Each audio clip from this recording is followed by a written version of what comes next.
Hey guys and gals, Neri here from Drakewayne Gaming, Something Mounts, what are the Gaming Drag? Today I'm coming back at you in a Let's Play episode of Cienie. Well, I'm saying that right. Anyway, let's go ahead and jump right back in, shall we? Alarm chain, you were up, and let's go. Alright. Grubby Nidswids. That's a weird-ass name for a place. I chuckle, but still I don't know what to think about all this. Happy the case is over, but it just feels strange. You're still not off the hook for stealing my documents. Gotcha. But don't worry. Fuck! Tom, what happened? The culprit is none other than Dawid. David? I don't know how you say that. He waves and laughs hysterically while I lift my hand to show him the middle finger. David in his car. Alright, you two have a great night. Remember to get home before midnight and get some proper sleep. It's the middle of the week, after all. Sure thing, Pops. Anything else? Just have a safe night. I will. Rest well. I end the call and head towards David's car. The closer I get, the more smug and proud he looks, knowing he scared the shit out of me. Before you get angry, you should know, that look on your face was so worth it. I try my best to look unimpressed, tucking my lower lip. If cats really do have 9 lives, you've made one of mine just jump out of my body, you ass. 8 left to go. You're a clown. And you're I got nothing. Let me come back to you on this. Well, you're definitely more chipper than before. Just glad we got to hang out today. With Elias, well, we're sorting things out. David steps in front of me and nods in the direction of the building, so I follow him. Nice background. Damn, man, this place is packed.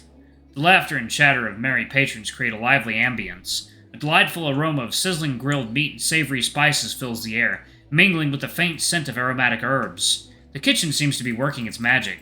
However, as we move further into the crowd, the pleasant fragrance intertwines with the lingering stench of alcohol and the pungent scent of spilled drinks. Let's find a seat, or kick someone's ass for it. The only person getting their ass kicked would be you. Wow, mean.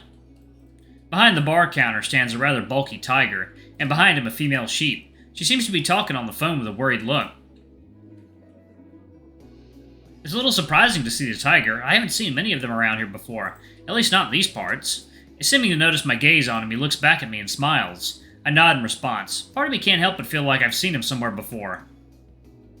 Oh my god, you and her eyebrows? I am the cake? What? What cake? He doesn't respond, instead squinting at me with a smirk. While I was looking at the tiger, David seems to have spotted an empty spot by the table located further at the back. It still has a good view of the whole place. The hyena sits, letting out a loud sigh. Already that tired? Hey, it's been a long day, okay? If I fall asleep here, will you carry me back home? Sorry, but I have a limit to how much weight I'm able to carry. Damn, I'm speechless. Sorry, man. While David examines the menu, I keep glancing at the bartender.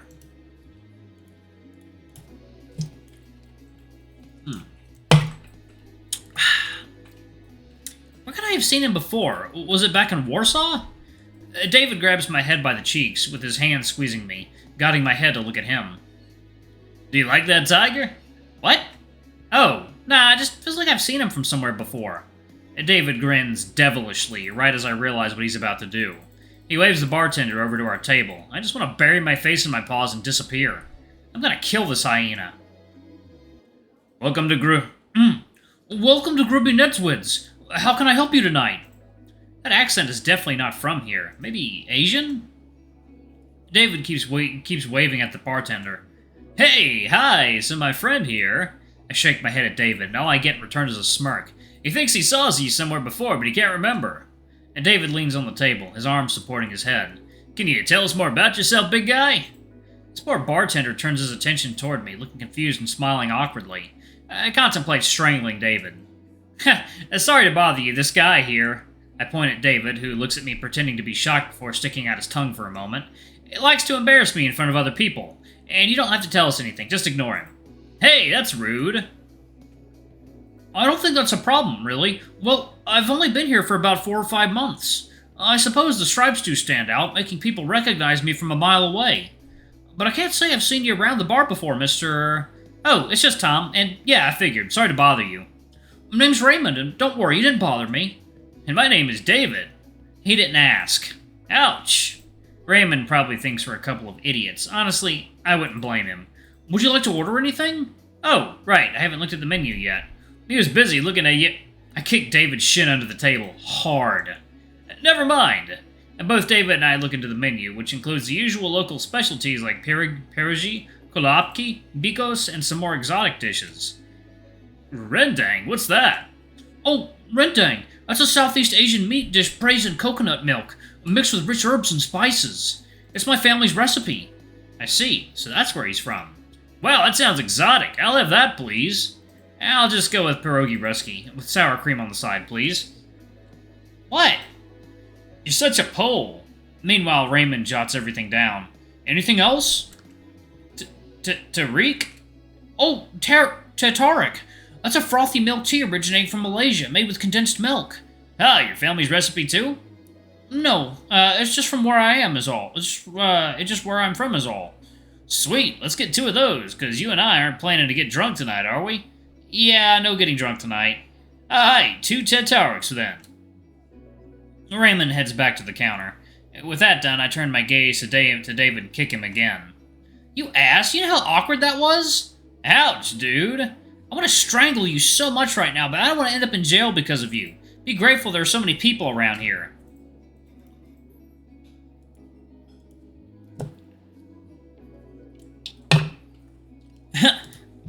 Daddy, chill. Act your age, man. Numerical constraints can't dictate my personality. Well, that explains why disappearing for 6 years didn't seem to be a big deal to you. David shoulder punches me. Dick, though I guess I deserve that one. We settle into idle small talk while we wait. It doesn't take long before Raymond approaches us with our food and drinks. I can smell it coming as he puts the plates down on our table. They look delicious. I haven't had the pierogies in ages. God, I miss them. Your meals. Enjoy. This looks amazing. Thank you. I'm sure we will. As the tiger goes back to his work, both David and I are left staring at our delicious-looking food. I grab the fork and get started on my meal, while David cuts a piece of rendang meat and stuffs it into his mouth. Holy crap, this meat is so tender. You have to try this. David quickly cuts another piece, and... Oh my god. What? Before I can finish my sentence, David has already pointed his fork right at my face, beckoning me to open my mouth wide. My eyebrows furrow and I press my lips together to indicate my deep annoyance. Come on, open up! Let me stuff you with my...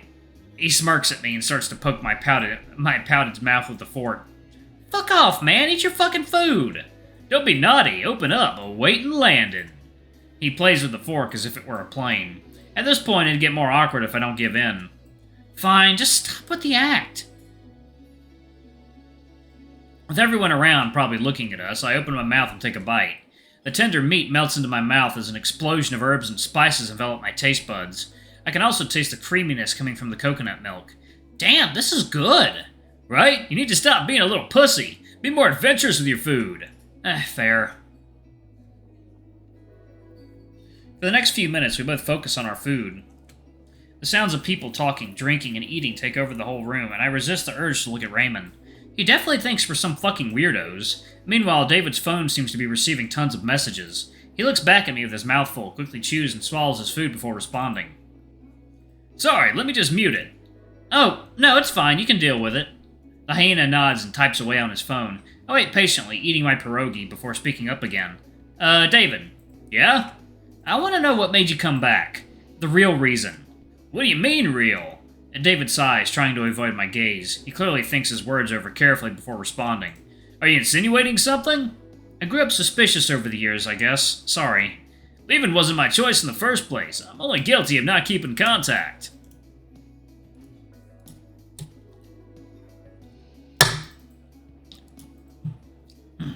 Mom's health has been deteriorating, and my grandfather wanted her in a proper hospital. I see. Damn, I didn't know that. I thought she'd be better there, but even with the doctor's help, her health only worsened. I give David space to talk and try to be as silent as possible. I feel bad prying it out of him, but I also can't help but feel like I deserve an explanation. Grandpa started making plans for me, and I guess I didn't want it. He fakes a chuckle. Anyway, as for the reason why I returned, well, as I've already mentioned, it's a pretty selfish one. I just want to have my friends back. I thought it'd be easier to just pretend you guys had forgotten about me instead. I understand the situation with your mom and you wanting to be with her. What I don't understand is why it took you so long to realize you want your friends back. David, there's something you're not telling me. Why would I lie about this? Well, you tell me. Tom, you're being paranoid. Can you really blame me, though? I don't know what to tell you. I don't even know what you want me to tell you. The truth. Why are you doing this? I thought we were having fun. I just don't want to be hurt again or see Elias get hurt either. I'm here and I'm not leaving. Fine. What about Elias? I kinda didn't expect him to even want to see me, but I guess it was a pleasant surprise when he agreed to. That's a surprise to me, too. I don't know about Elias, but it hurts that David would rather pretend we had forgotten about him than to try and reach out to any of us. I see. With you agreeing to meet me, that is more progress than I've made with Elias. I'm sure he just needs some time. Elias did tell you about my work, so I'm curious what else he told you. And not much, really. Somehow I don't believe that. I see. Today was pretty nice, though. The food was great. The company was okay, too, I suppose. He chuckles with his little awkward hyena laugh. What have you been up to? Aside from, hot parties in town and many chicks, bro. He puffs out his chest and starts flexing his arms. Bro! Fuck off! I had to think of something, okay? Nah, I get it, man. It was a pretty good attempt. Sadly, you're a little too gay for that. I see. Good feedback. I'm gonna be less gay next time. There you go. And apart from that encounter, Elias already told you, but Marcus agreed to hire me as his assistant, though I tend to get more involved than he'd want me to. Well, same old then. Always in everyone else's business. Yeah, I learned from the best. Huh, how's the old dog doing? He's fine, I think. Busy with work. Anyway, any cool cases? Tell me something. I should probably avoid mentioning anything related to Camille's case. After my encounter with him, I'm not sure if he is dangerous or not, so I'd rather not get David involved. Well, I helped Marcus solve a case about a cheating husband. That's kind of overdone, but it does sound juicy. What happened? I followed him and took some pics of him fucking another woman. That's kind of all my job was. Damn, stealthy. I'm sure it traumatized you seeing straight people going at it.